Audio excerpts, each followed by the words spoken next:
WBSSC যে নতুন নিয়োগ হবে তোমাদের, সেখানে যে তোমাদের নতুন যে চেয়ারপারসন সে দুষ্মান নাডিয়ালা, তিনি যে IAS 1997 ব্যাচের, সেটা তোমরা সবাই দেখেছো অলরেডি। তো এখানে 4 জন নতুন সদস্য নিয়োগ করা হয়েছে, সেটাও তোমরা দেখেছো। তো চলো সেই সদস্যদের সম্পর্কে কিছু জেনে নেওয়া যাক যে তারা কি ধরনের, কোথায় থেকে এসছে। তো দেখো 4 জন যে নতুন সদস্য এসছে: স্বামী আত্মপ্রিয়ানন্দ, তিনি রামকৃষ্ণ মিশন বিবেকানন্দ গবেষণা ইনস্টিটিউটের প্রো চ্যান্সেলর এবং সম্পাদক, এবং স্বামী সহস্রকানন্দ নরেন্দ্রপুর রামকৃষ্ণ মিশনের আশ্রমের সম্পাদক, এবং স্বামী তত্ত্বসারানন্দ, যিনি Golpark Ramakrishna mission institute of culture সম্পাদক এবং বেলুমঠের ট্রাস্ট, এবং অধ্যাপক রমা তারাসাদ ভেঙ্কটেশ্বর, যিনি ইন্ডিয়ান ইনস্টিটিউট অফ ম্যানেজমেন্টের কলকাতা স্ট্যাটিক ম্যানেজমেন্ট। তো দেখো রিপাবলিক বাংলায় যে তোমাদের এক্সক্লুসিভ দেখানো হয়েছে যে কি আছে এই ভাষণে বলা হয়েছে। দেখো ভিডিওটা দেখলে তোমরা সবাই বুঝতে পারবে যে আগামী দিনে কি নিয়োগ হতে চলেছে। চলো ভিডিওটা দেখে নিই, তারপরে অন্যান্য কথা বলছি। পরিবর্তন, নিরপেক্ষতা বজায় রাখতে দৃষ্টান্ত স্থাপন বিজেপি সরকারের। স্কুল সার্ভিস কমিশনে 3 মহারাজ, এসএসসিতে নতুন 4 জনের কমিটি গঠন। যে কমিটিতে রামকৃষ্ণ মিশনের 3 মহারাজ রয়েছেন স্বামী আত্মপ্রিয়ানন্দ মহারাজ, স্বামী শাস্ত্রদানন্দ মহারাজ এবং স্বামী তত্ত্বসারানন্দ মহারাজ। কমিটিতে অধ্যাপক রামিয়া তারাকাত ভেঙ্কটেশ্বরন। এসএসসি নিয়োগ প্রক্রিয়া দেখবেন কমিটির 4 সদস্যরা। নিয়োগে স্বচ্ছতা আনতেই বড় পদক্ষেপ, পক্ষপাত নয় শিক্ষায়, স্পষ্ট বার্তা মুখ্যমন্ত্রী। আরো একবার জানিয়ে রাখতে চাইবো, নিরপেক্ষতা বজায় রাখতে দৃষ্টান্ত স্থাপন বিজেপি সরকারের। আমাদের সঙ্গে এই মুহূর্তে ফোনে রয়েছেন এক্সিকিউটিভ এডিটর স্বর্ণালী সরকার। চলে যাবো সরাসরি স্বর্ণালীর কাছে। স্বর্ণালী, শিক্ষায় নিয়োগ নিয়ে কদর্যতা দেখেছি আমরা, এবার সেই কাদা ছোড়াছুড়ি একদম সাফ হয়ে যাবে।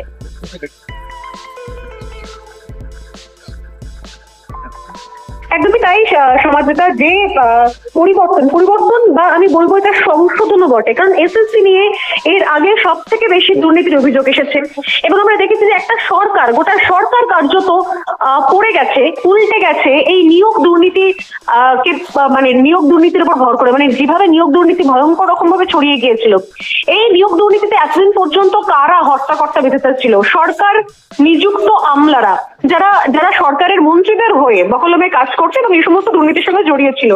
এই প্রথমবার 3 জনকে নিয়োগ করা হলো, 3 মহারাজ। যদি 4 জনকে নিয়োগ করা হয়েছে, কিন্তু 3 মহারাজকে নিয়োগ করা হলো এই প্রথমবার।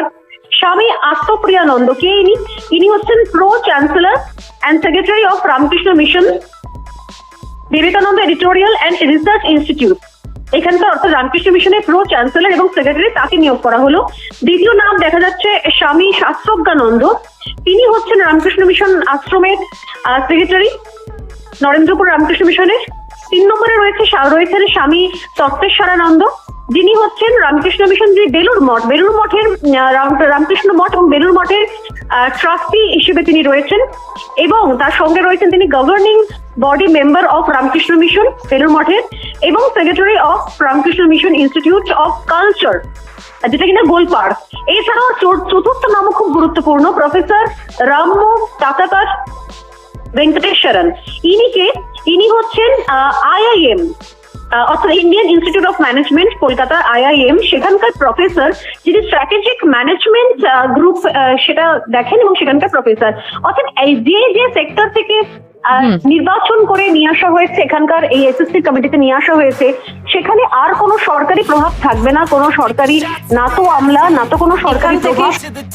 তো ভিডিওতে তোমরা দেখলে, ভিডিওটা দেখো কি বলা হয়েছে তোমাদের, যে দেখো এই জন্য কিন্তু তোমাদের যে দ্বাদশ শ্রেণীর কাউন্সিলিং বন্ধ করে দেওয়া হয়েছে। চেয়ারপারসন দুষ্মন্ত নাইডু কি বলেছে যে বড় ঘোষণা, যে 14 আগস্ট যেন তোমাদের 2026-এ একাদশ দ্বাদশ শ্রেণীর শিক্ষক নিয়োগের কাউন্সিলিং হওয়ার কথা ছিল, কিন্তু সেটাই কি জন্য বন্ধ হয়ে গেল? তো সেই জন্য বন্ধ হয়ে গেল তোমাদের ওবিসি যে সংরক্ষণ নীতি, সেটার জন্যই। তো পুরনো নীতিতে ওবিসি 17% কোটা বদ্ধ হয়েছে, কিন্তু বর্তমানে সরকার যেন 7% করেছে কোটা কমিয়ে ওবিসি। সেক্ষেত্রে দাঁড়িয়ে তো যাদের পুরনো ইতিমধ্যেই নিয়োগ হয়ে গেছে 17% কোটায়, তো সুপারিশ নেওয়া, তো সেই জন্য পরবর্তী যে আইনি পদক্ষেপ সেগুলোর জন্যই এই কোটা বন্ধ করে দেওয়ার জন্য এই পদক্ষেপ নেওয়া হয়েছে।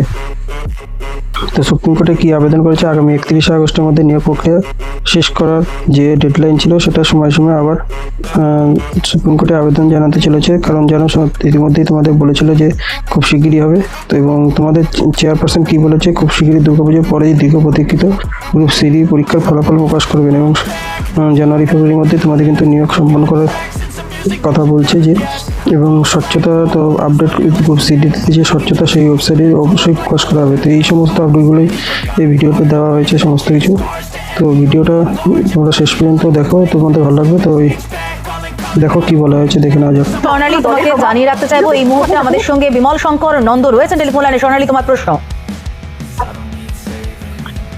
বিমলদা, আমি স্বর্ণালী রয়েছি। আমার একটাই প্রশ্ন, যে এর আগে এসএসসি নিয়ে সব থেকে বেশি বিতর্ক আমরা দেখেছি। শুধু বিতর্ক নয়, এত বড় চুরি, এত বড় দুর্নীতি, এত বড় স্ক্যাম, মানুষের জীবন নিয়ে ছিনিমিনি খেলা, সেই জায়গায় দাঁড়িয়ে আমি তো বলবো যে বিরাট পরিবর্তন নয়, সংশোধন বটে। এসএসসি কমিটিতে এই 3 মহারাজ এবং একজন শিক্ষাবিদ, তার আশা, এটাকে আপনারা কিভাবে দেখছেন? মানে আপনাদের দলের কেউ নয়, সরকারের কেউ নয়, কোনো আমরা নয়, আপনারা কিভাবে দেখছেন এটাকে, এই রদবদলটাকে? আমি একটা কথা বলি, আমি যদি আমার দলীয় পরিচিতি বাইরে রেখেও কথা বলি, আমি নিঃসন্দেহে বলতে পারি এটি একটি বৈপ্লবিক সিদ্ধান্ত। এটাই হচ্ছে বৈপ্লবিক সিদ্ধান্ত। কেন বৈপ্লবিক সিদ্ধান্ত? এই সাহস কেউ কখনো করেনি। স্কুল সার্ভিস কমিশন তৈরি হওয়ার পরে স্কুল সার্ভিস কমিশনের মাথায় বসানো হয়েছে অধিকাংশ ক্ষেত্রেই দলীয় আনুগত্যের যে মানুষগুলো তাদের একটা সুনির্দিষ্ট আনুগত্য ছিল। বাম আমলেও তাই হয়েছে, তারা একটা দলের মানুষই ঘুরিয়ে করতেন, তাদের বসানো হয়েছিল। মেম্বার যারা হতেন তারাও তাই ছিলেন। আর তৃণমূলের আমলে তো গোটাটাই একটা প্রাতিষ্ঠানিক দুর্নীতির লীলাক্ষেত্র হয়ে উঠেছে। সেখান থেকে প্রথম যে কাজটা ছিল যে মানুষের একটা আস্থা ফিরিয়ে আনা। সোনালী, পশ্চিমবঙ্গে আমি নিজে অধ্যাপনা করেছি 39 বছর ধরে। আমি জানি যে এখানকার শিক্ষিত মানুষরা, তারা কিন্তু একটা বড় অংশ তারা স্কুল কলেজের শিক্ষক বা অধ্যাপক হতে চায়, এবং সেখানে যদি এইরকম দুর্নীতি বাসা বাঁধে, যে দুর্নীতিটা একদম ওপর থেকে হয়, দুর্নীতিটা এমন নয় যে নিচের তলায় 2-1 কর্মচারী বা কেউ একটা সামান্য কিছু করে ফেলেছে, দুর্নীতিটা টপ লেভেল থেকে সেই দুর্নীতিকে প্রশ্রয় দেওয়া হয়েছে, সেই দুর্নীতির ভাগ নেওয়া হয়েছে, এবং তারপরে হাজার হাজার মানুষের জীবন নিয়ে ছিনিমিনি খেলা হয়েছে। ওটা সমাজের একেবারে আস্থা চলে গিয়েছিল এই রাজ্যের শিক্ষা ব্যবস্থার উপরে। সোনালী, আমাদের অধ্যাপক হিসেবে লজ্জা লাগতো, কারণ আমরা মানুষের মুখোমুখি হতে পারতাম না, বলতে কি শিক্ষা ব্যবস্থা আপনাদের এখানে চালু হয়েছে। গত 5 বছর, প্রায় 10 বছর ধরে দেখতাম যে অধিকাংশ যারা মানুষ হয়তো সামান্য চাকরি করে ছেলে মেয়েদের এই রাজ্যের বাইরে পাঠিয়ে দিচ্ছে। রাজ্যের বাইরে পাঠিয়েছে কারণ এখানে পড়াশোনা হয় না, ধরেই নিয়েছে একদম এখানে থাকার দরকার নেই, সবাই চলে যাও। কেউ ব্যাঙ্গালোর, কেউ কেরালা চলে গেছে, উড়িষ্যায় গিয়ে ভর্তি হতো ভুবনেশ্বরে। আজকে নতুন সরকারের প্রথম চ্যালেঞ্জ ছিল যে সেই আস্থাটা ফিরিয়ে আনা। সেই আস্থা ফিরিয়ে নেওয়ার জন্য প্রথম যে কাজটি করেছেন যিনি চেয়ারম্যান, তিনিও কিন্তু কোনো দলীয় ব্যক্তি নন, তিনি একজন প্রাক্তন আইএএস অফিসার, সিনিয়র অফিসারকে বসানো হয়েছে। মেম্বার হিসেবে যাদের আনা হলো তাদের প্রতি সমাজের অসম্ভব শ্রদ্ধা রয়েছে। স্বামী আত্মপ্রিয়ানন্দ, স্বামী তত্ত্বেশ্বরানন্দ, তাদের সম্পর্কে আমার কোনো বলার ধৃষ্টতা নেই, কারণ গোটা বাংলার সমাজ তাদের শ্রদ্ধা করে। এবং আরেকজনকে রাখা হয়েছে প্রফেসর ভেঙ্কটেশ্বরন, তিনিও জোকা আইআইএম এর অত্যন্ত নামকরা অধ্যাপক। এবং এর ফলে যেটা হবে যে একেবারে সম্পূর্ণভাবে দলীয় আনুগত্যের বাইরে নিয়োগ হবে। ইতিমধ্যে আমি দেখেছি এবছর কিন্তু কলেজ বিশ্ববিদ্যালয় ভর্তি আগের চেয়ে অনেক বেড়ে গেছে, মানুষের একটা আস্থা ফিরে আসছে, যেটা এই মুহূর্তে ভীষণ দরকার। এরপর যখন স্কুল সার্ভিস কমিশন এবং তারপরে কলেজ সার্ভিস কমিশনেরও নিশ্চয়ই সংশোধন হবে, তারা যখন সঠিকভাবে নিয়োগ করতে শুরু করবে, আমি বিশ্বাস করি এই বাংলায় মেধার কোনো অভাব নেই। যেটা দরকার সেটা হচ্ছে আস্থাটা ফিরিয়ে আনা। আমি পশ্চিমবঙ্গের মুখ্যমন্ত্রীকে অকুণ্ঠ অভিনন্দন জানাই এরকম একটা বৈপ্লবিক সিদ্ধান্ত নেওয়ার জন্য, যে পশ্চিমবঙ্গের শিক্ষা ব্যবস্থার প্রতি সমাজের সর্বস্তরে যে একটা খারাপ ধারণা তৈরি হয়েছিল তাকে সরিয়ে আবার পশ্চিমবাংলাকে সেই ভারতের শ্রেষ্ঠ আসন নিয়ে যাওয়ার জন্য তিনি যে উদ্যোগটা নিয়েছেন, কোনো ধন্যবাদই কিন্তু তার জন্য যথেষ্ট নয়। একদমই তাই। অনেক ধন্যবাদ বিমল, অনেক ধন্যবাদ। বিমল শঙ্কর নন্দ সরাসরি আমাদের সঙ্গে ছিলেন, এবং যেটা বারবার করে বলছিলাম আমরা সমাজটা, এই আস্থা ফিরে আসা, অর্থাৎ নিয়োগ নিয়ে সম্পূর্ণ মানুষ আশাহত হয়ে গেছিল। আদৌ এখানে স্বচ্ছ চাকরি হয়, চাকরি পাওয়া যায়, পয়সা ছাড়া চাকরি হয়? অর্থাৎ এই যে একটা দোলাচল, এখান থেকে বেরিয়ে আসার জন্য এত নিরপেক্ষ কমিটি তৈরি করার ভাবনা চিন্তা যে নিতে পারে সরকার, এটা নিঃসন্দেহে গোটা শিক্ষা ব্যবস্থার জন্য, নিয়োগ সিস্টেমের জন্য একটা বড় পদক্ষেপ সমাজে। ধন্যবাদ স্বর্ণালী। রিক্রুটমেন্টের কাজ চলছে, আমাদের স্টেট লেভেল সিলেকশন টেস্ট 2025 কাজ চলছে, এবং আমরা এতে খুব দ্রুত গতিতে কাজ করার পরিকল্পনা নিয়েছি।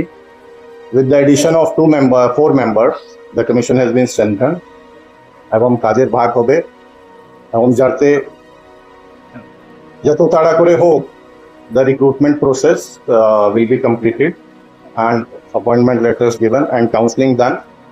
আজকে অর্ডারে কমিশনে আমাদের 2 মেম্বার জয়েন করেছেন।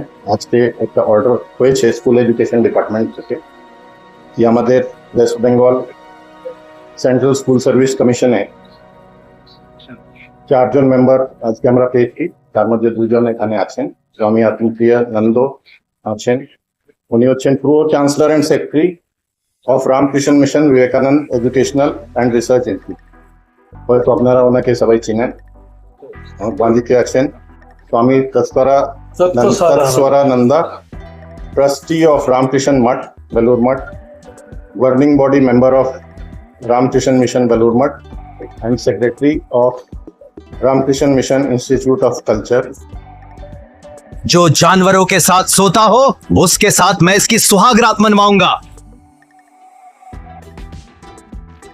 তো বন্ধুরা তোমরা পুরো ভিডিওটা দেখলে, ভিডিওটা দেখে কি বুঝলে তো অবশ্যই তোমরা কমেন্ট বক্সে কমেন্ট করে জানিও। তো নতুন চেয়ারপারসন নিযুক্ত হয়েছে, তো কিছুটা সময় লাগবে, কিন্তু তোমাদের পুজোর আগে কিন্তু অনেক নতুন নোটিফিকেশন আসতে চলেছে। পিএসসি মিসেলিনিয়াস, তোমাদের WBCS যে পরীক্ষাগুলো রয়েছে, তো গ্রুপ সিডি সমস্ত কিছু কিন্তু আসবে। তো সেই ক্ষেত্রে দাঁড়িয়ে তোমরা অবশ্যই প্রিপারেশন চালিয়ে যাও। তো কিছুদিন সময় লাগবে, দেরি হবে, কিন্তু অবশ্যই এক্সামগুলো খুব শীঘ্রই হবে। তো আজকের ভিডিওটা এটুকু। ভিডিও ভালো লাগলে লাইক সাবস্ক্রাইব করে দিও। Thank you.